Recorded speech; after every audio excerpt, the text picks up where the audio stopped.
హరి ఓం. ప్రేపుత్రి పుత్రులారా, ఒక కరెంట్ అఫైరే గతం నుంచి వర్తమానంలోకి ప్రవేశించినటువంటి ఇష్యూని మీతో పంచుకోవడానికి ఈ వీడియో చేస్తున్నానండి. ఎవరు ఎలా చేసినా చాలామంది చాలా గుడుల్లో ఉదయం లేవగానే 5 నేనైతే మా తాతవారి అడవిస్ తాతవారి మఠంలో కామవరంలోనే ఉన్నప్పుడు ఉదయం 5 నేను ఘంటసాల వారి భగవద్గీత వేసేదాన్ని. ఇప్పుడు కూడా నేను లేచి లేవగానే స్నానానికి సిద్ధం అవుతూనే ల్యాప్టాప్ ఓపెన్ చేసుకుని వర్క్ చేసే ఇది మొదలుపెట్టినప్పుడు ఫస్ట్ వేసుకుండేది నేను భగవద్గీత. 106 శ్లోకాలే పాడారు ఆయన. మొదటి ప్రార్థనా శ్లోకం పార్థాయ ప్రతిబోధితాము, చివర ఫలశ్రుతితో 108 శ్లోకాల పుష్పగుచ్చాన్ని ఆయన మనకి ఇచ్చారు. తను పాడింది తాను వినకుండానే దేహం చాలించి వెళ్ళిపోయినారు. సంగీత సాధనతో తరించిపోయినవాడు, ఆత్మ సాక్షాత్కారం పొందినవాడు నా దృష్టిలో ఆ మహానుభావుడు. ఎందుకంటే భావాన్ని అనుభూతించడం తన గాత్రంతో నేను నేర్చుకున్నాను కాబట్టి నాకు ఆయన గురుతుల్యుడే, ఆయన నాకు ప్రాతస్మరణీయుడే. కానీ మరొక గాయకుడు ఒక్క రాగాన్ని కూడా శృతి తప్పకుండా పాడలేడు. అతడి గొంతులో వినండి. చివరికి అన్నమయ్య టైటిల్ సాంగ్లో కూడా నందనానంద కారకము ఆ పలికితే కాకిలాగే ఉంటుంది. అతడి ఆ ఎస్పి బాలసుబ్రహ్మణ్యం అన్న అతని అభిమానుల మనోభావాలు దెబ్బతిన్నా సరే, ఈవేళ రేపు ఎవరి మనోభావాలని గౌరవించట్లేదు కదా. నేను కూడా ఈ విషయంలో ఆ బాలసుబ్రహ్మణ్యం అన్నవాడి అతడి యొక్క అభిమానుల మనోభావాల్ని నేనేమి పట్టించుకోదలుచుకోలేదు. కాబట్టే చెప్తున్నాను, ఘంటసాల వారి హయాంలో ఒక గుంపు ఉండేవాళ్ళు. కనీసం 15 మంది గాయకులు ఉండేవారు. ఆయన అందరికీ అవకాశాలు ఇచ్చేవారు కాబట్టే ఉండేవారు. తనది ఏకఛత్రాధిపత్యం అన్న లీడ్ నడుస్తుంది కదా. తను రికమెండ్ చేస్తే ఇంకొకళ్ళకి ఇవ్వడం ఎలా ఉన్నదో తను ఎవరికి ఇవ్వద్దు అంటే ఇవ్వకపోవడం కూడా ఉంటుంది. ఎందుకంటే ఆ రోజుల్లో ఆయన పాటలకు జనం ఉర్రు తొలుగుతున్నారు. అదే బలమైనప్పుడు అలాగే నడవాలి. కానీ ఆయన హయాంలో చాలామంది ఉన్నారు. అదే బాలసుబ్రహ్మణ్యం వచ్చాక ఏకైక గొంతు. ఆడవాళ్ళు కూడా గాయని మండలు కూడా అందరూ తరమబడి పరమ అసహ్యకరమైన పాటలు మేము ఆ హయాంలో పాడాము అని చెప్పుకుంటూ ఉన్న జానకమ్మ, సుశీలమ్మ, ఈశ్వర కృప వలన ఆ 2 గాయని మండలి ఇంకా సజీవులే. వాళ్ళు తమ పశ్చాత్తాపాన్ని కూడా చెప్పుకున్నారు. ఎందుకంటే వ్యక్తి కంటే వ్యవస్థ బలంగా ఉంటుంది. ఆ వ్యవస్థకి సహకరించేవాడు మరింత బలమైన వాడవుతాడు. కాబట్టి ఎస్పి బాలసుబ్రహ్మణ్యం హయాంలో ఒక్క గాయకుడు రాల. అదే ఈ మధ్య రామకృష్ణ, అతని భార్య జ్యోతిర్మయి రామకృష్ణ, అతడి కొడుకు, ఇప్పటికైతే ఆ పిల్లవాడు సజీవుడే, సాయి కిరణ్ అని. అతడి పాట ఒకటైతే చాలా సూపర్ డూపర్ హిట్ అయింది. కానీ అతడి సినిమాల్లో పాటలకి అవకాశం పొందలేదు, నటుడిగాను అవకాశం పొందలేదు. ఏవో టీవీ స్కిట్స్ చేసుకుంటూ లీడ్ అవుతూ ఉన్నాడు. అంతగా తొక్కి వేయబడతారు. అందున రామకృష్ణ అన్నవాడు సుశీలమ్మకి దగ్గరి బంధువు అయినా కూడా నాకు అవకాశాలు రాకుండా తొక్కేశారు అని అతడు ఇటీవల చెప్పుకుంటున్నాడు కూడాను. ఆనంద్ అనే ఒక గాయకుడు ఉండేవాడు, అతడు పులుసులో కలిసిపోయాడు. నేను ఇంతకుముందు నా అమ్మ ఒడిలో కూడా ఈ విషయమై రాశాను. మా గుంటూరు నుండి అనుపమ విల్సన్ అని ఒక గాయకుడు ఉండేవాడు, ఆనందపేట అన్న ఏరియాలో ఉండేవాడు. అతడు శ్రీరామనవమి పందిర్లో పాటలు కచేరీలు చేసేవాడు. హే కృష్ణ ముకుంద మురారి అంత హైపిచ్చి వెళ్ళినా గొంతు తొణికేది కాదు. మంచి గాత్రం ఈశ్వరుడు ఇచ్చాడు. అతడి భాషలో అయితే యేసు ప్రభువు ఇచ్చాడు. అతడు సంగీతం కూడా నేర్చుకున్నాడు. మా గుంటూరులో వాళ్ళందరూ, మా నాన్నగారు కూడా ఇచ్చారు. అతడు మా నాన్నగారి షాప్కి వచ్చినప్పుడు కూడా నేను చూసి ఉన్నాను. అతడి కచేరీలు నేను విని ఉన్నాను. అప్పుడు మేమంతా చిన్నపిల్లలం. అతడికి మా గుంటూరు వాళ్ళు చందాలు ఇచ్చి మరీ పంపించారు. మా గుంటూరుకి కూడా పేరు వస్తుంది, గర్వకారణం అవుతుంది వెళ్ళు అని. వెళ్ళి అవకాశాల కోసం అడిగితే చివరికి ఒక అతను ఎవరో అయితే నేను ఘంటసాల మాస్టర్ లాగా పాడతానండి, ఒకసారి నా పాట వినండి అని అతడు రిక్వెస్ట్ చేస్తే చెప్పుతో కొట్టి స్టూడియోలో నుండి తరిమారట. అతడు దుఃఖితుడై క్యాన్సర్, అందున గొంతుకే క్యాన్సర్ వచ్చి ఆ పీడితుడై అతడు గుంటూరు వచ్చి అట్లా తన ఎవరైతే ప్రోత్సహించారో వాళ్ళ దగ్గరకు వచ్చి కన్నీళ్లు పెట్టుకున్నాడు. తర్వాత అతి తక్కువ సమయంలోనే 5-6 నెలల్లోనే అతడు చనిపోయాడు. అలా ఎందరో కళాకారులు మట్టి కొట్టుకుపోగా ఈ ఎస్పి బాలసుబ్రహ్మణ్యం ఒక్కడే ఏకఛత్రాధిపత్యం, మొనోపలి ఉంది అని అంటేనే అక్కడ సంథింగ్ ఈజ్ అబ్నార్మల్. ఆ అబ్నార్మల్‌నే స్పయింగ్ అంటారు.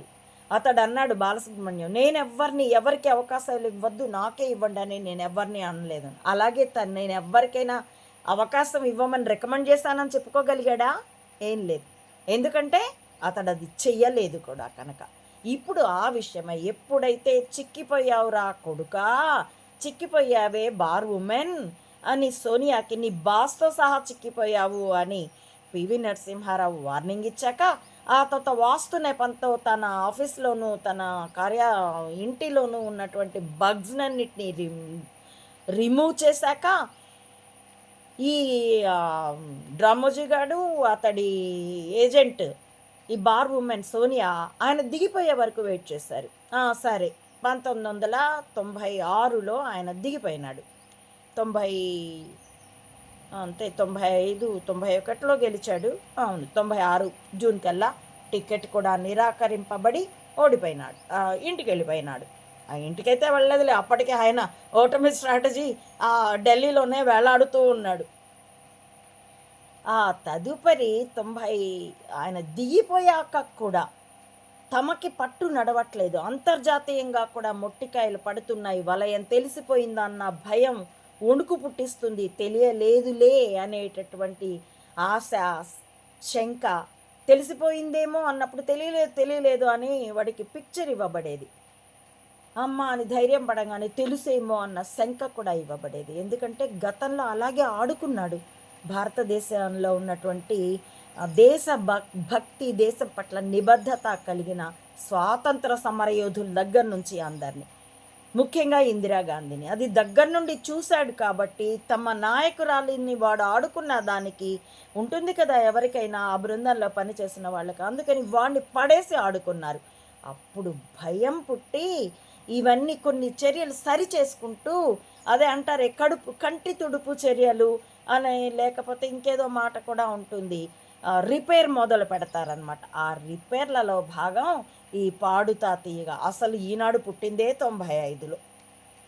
అప్పుడు ఈ పాడుతా తీయగా మొన్న కరోనా పుట్టి చచ్చిపోయే వరకు, ఆ చావడానికి కూడా నేను రాలేనండి అంటే కూడా డ్రామోజీ రావాల్సిందే అంటే చెన్నై నుండి దీంట్లో ఆర్ఎఫ్సికి వచ్చి ఆ కారణంగా బయటకు వచ్చినందుకు ఆ కరోనా ఉధృతి పొంది చచ్చిపోయినాడు అతడు. అందుకు మందులేని కరోనాకి వైద్యానికి 3 కోట్ల బిల్లు చెల్లించుకున్నారని అతడి కొడుకు ఎస్పి చరణ్, అతడు కూడా యాంకరింగ్ చిన్న చిన్న పాటలు పాడతాడు, అది కూడా విన్నాను.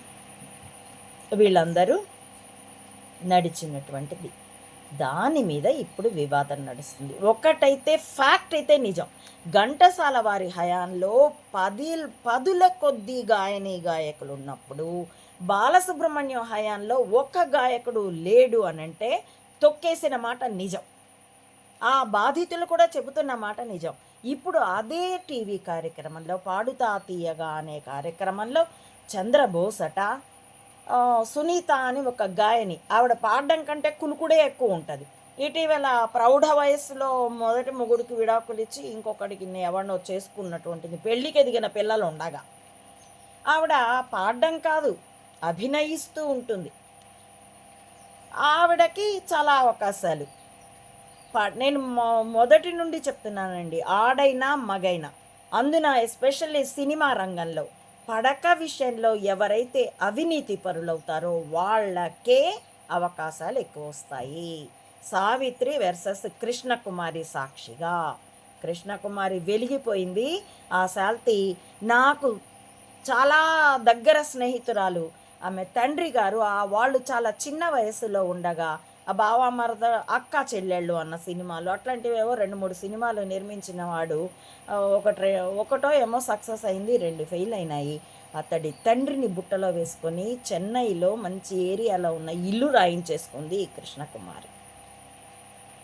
ఆవిడ అక్కగారు ఇప్పుడు సజీవురాలే, మా చెల్లిని అంటావా అని నా మీద కేసు పెట్టేటట్లయితే పెట్టుకోమనండి, నేను అందుకు సిద్ధం. పడకటిళ్ళు పావనం చేశాకే వీళ్ళంతా సావిత్రి తర్వాత నుండి, సావిత్రి పడకటిళ్ళ కంటే రెండో పెళ్ళి వాడినైనా రెండో పెళ్ళి చేసుకున్నది ఆవిడ.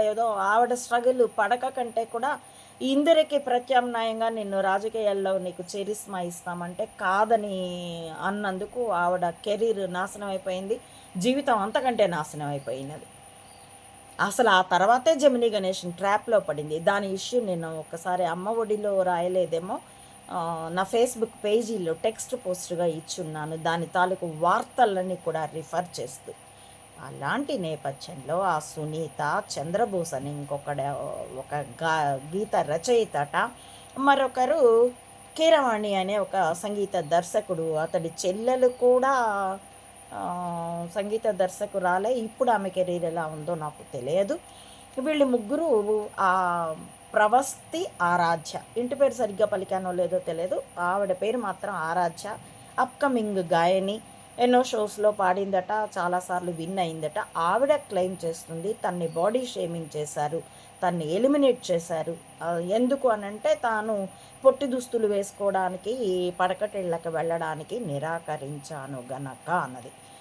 ఆవిడ చెప్తోంది నిజమో కాదు, బయటకు వచ్చి అంత మాట చెప్పడం అనంటే, నేను బ్యాంక్ ఆఫీసర్స్ చేత ఆ విధమైన హెరాస్మెంట్కి గురయ్యాను కాబట్టి, ఇది 1992కు ముందు స్పయింగ్ వారు నా చుట్టూ ఆవరించక ముందు ఆ విషయమై ఇండియన్ బ్యాంక్లో నేను వేధింపబడ్డాను.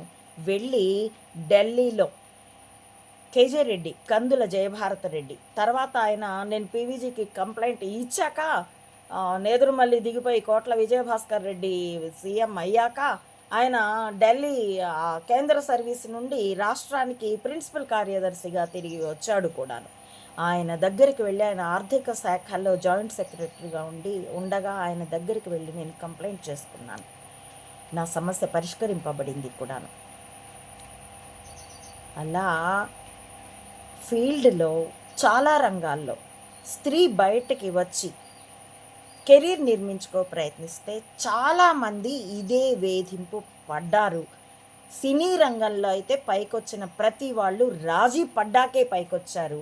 ఆ కంగనా రనౌతులు ఏదో మీటు, ఏదో గోకుడు, ఏదో ఒకసారి ఒక ఉద్యమం రేపితే మేము అన్నాం కూడాను. పైకి వచ్చారంటేనే ఆ విషయంలో రాజీ పడ్డాకే, స్ట్రగుల్ అయ్యారంటే ఇన్ ద బిగినింగ్లోనే ఆ స్ట్రగుల్ని ఎక్స్పోజ్ చేసుకొని, లేకపోతే నోరు మూసుకొని ఇంటికి వెళ్ళాం. ఈ విధమైన వేధింపు ఉన్నది అన్ని రంగాల్లో అని నేను అంతకుముందు కూడా రాసి ఉన్నాను. ఇప్పుడు ఈ అమ్మాయి ఆ ఆరాధ్య అనేటటువంటి గాయని క్లెయిమ్ ఏది చేస్తుందో అది సత్యమే అయి ఉండాలి. ఆమె కాకపోయినా ఆమె లాంటి ఎంతోమంది ఆ రంగంలో వేధింపబడ్డారు, పడుతూనే ఉన్నారు. అసలు అన్ని రంగాల్లోనూ ఆ నీచత ఉంది. ఎందుకంటే వేశ్యా వంశం ఈ డ్రామోజీ గాడి బిగినింగ్ ఇది. అది నేనే కాదు, లోపలి మనిషిలో పివి నరసింహారావు కూడా తన పాత్రకి, ఆనంద్ పాత్రకి ప్యారలల్గా ఒక శేఖర్ పాత్రను పెట్టి ఆ వంశం యొక్క మూలాలు చర్చించాడు. దాన్నే నేను వేశ్యా వంశ సంజాత వారసత్వం అనేటువంటి నకిలీ కణిక వలయం అని చెప్తూ దాని పూర్వోత్తరాలని అజంప్షన్స్ పేరుతోనూ, అలాగే సర్కమ్స్టాన్షియల్ ప్రూఫ్స్ అన్న పేరుతోనూ అవి వీడియోలు కూడా ఇచ్చాను. నా మెదళ్ళే ఆయుధాలుగా యుద్ధం అన్న ప్లేలిస్ట్లో మీకు అవి కనిపిస్తాయి. కాకపోతే స్పెసిఫిక్గా హెడ్డింగ్స్ పెట్టడం అప్పుడు నాకు అంతగా ఐడియా లేకుండింది, జస్ట్ నంబరింగ్తో పెట్టాను. పోస్ట్ 1, 2, 3 ఇలాగా మీరు అవి పరిశీలించుకోవచ్చు. నా బ్లాగ్లోకి వెళ్తే రుజువులతో సహా పరిశీలన చేసుకోవచ్చు. 15 ఏళ్ల క్రితం, ఇంకా 2008లో ప్రారంభించి 2009లో రాశాను అనుకుంటాను, 16 ఏళ్ల క్రితం ఉన్నటువంటి పోస్టులు. కాబట్టి డ్రామోజీ యొక్క మూల పురుషుడు తానీషాకి కళలో రామోజీ వచ్చి రామమాడలిచ్చిన కళకి డైరెక్టరు అతగాడు వేశ్యాపుత్రుడు. ఆ ఫ్రస్ట్రేషనే, అందుకని కూడా వాడికి బ్రాహ్మణ ద్వేషం ఎక్కువ, అగ్రకులాల పట్ల ద్వేషం ఎక్కువ. అసలు స్త్రీ శీలవతిగా ఉంది అని అంటే ఓర్చుకోలేడు. వర్తమాన మహాభారతం, మాటివి మహాభారతంలో ధర్మం అన్న మాట వినిపిస్తే చాలు శకుని ఒక్కను మూసేస్తాడు చూడండి. ఆ పెర్వర్షను ఇదిగో వీడిది. శీలవతి, శీలము, ఒక్క స్త్రీకే కట్టుబడి ఉండడం రాముడు, ఒక్క స్త్రీ ఒక పురుషుడికే కట్టుబడి ఉండడం సీత. ఇంత ద్వేషం ఈ డ్రామోజీకి. కాబట్టి కూడా విలువల వలువలు ఎంతగా ఈడ్చేశాడంటే ఆడదైనా బూతులు మాట్లాడితేనే సీన్ ఇచ్చిన లెవెల్లో ఇప్పుడు చూస్తున్నారు కదా. ఈరోజు ఉన్న శ్రీరెడ్డి, రేపెప్పుడో రోజా కూడా ఉంటుంది. ఆవిడ బూతులు కూడా అన్నదో లేదో నాకు తెలియదు, కానీ కుసంస్కారంగా తిట్టినప్పుడు నేను చాలాసార్లు అక్కడ వార్నింగ్స్ ఆ వీడియోల్లో పెట్టాను. కొడాలి నానికి కూడా, నాయన భావం కరెక్టే, కానీ ఇదే భావాన్ని సరైన భాషలో కూడా చెప్పచ్చు, కొంచెం సహనం పడండి అని నాదైనా నా శైలిలో నేను వాళ్ళకి కరెక్షన్స్ చెప్పాను కూడా. ఇప్పుడు బూతులు మాట్లాడే ఆ రాయపాటి అరుణనైనా అంత కుసంస్కారం మాట్లాడేటప్పుడు నేను నా భాషలోనే చెప్తాను, కానీ వాళ్ళ భాషలో చెప్పను. ఫక్కన్న మాటలు మాట్లాడుతూ ఉండింది ఆ శ్రీరెడ్డి. నన్ను ఎవడో చాలామంది అన్నారు, నువ్వు ముసలి శ్రీరెడ్డి అనుకో, అది వాళ్ళ విచక్షణ. నేనైతే బూతు పదాలు ఎప్పుడూ ఉపయోగించలేదు.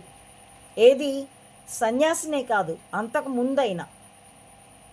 ముందైనా ఫక్ అనే పదాన్ని నేను ఎప్పుడూ పలకలేదు తెలుగులో. ఇంగ్లీష్ అయితే ఇదిగో ఇప్పుడు మీకు దాన్ని ఎలియాస్ చెప్పడానికి. నేనైతే అంత భయంకరమైన విషయం చెప్పవలసి వస్తే కామక్రీడ అని చెప్పేదాన్ని. నా బ్లాగ్లోనైనా నేను అలాగే రాశాను. సంస్కారం జన్మతహ వస్తుంది, తల్లిదండ్రుల పెంపకంలో పెరుగుతుంది.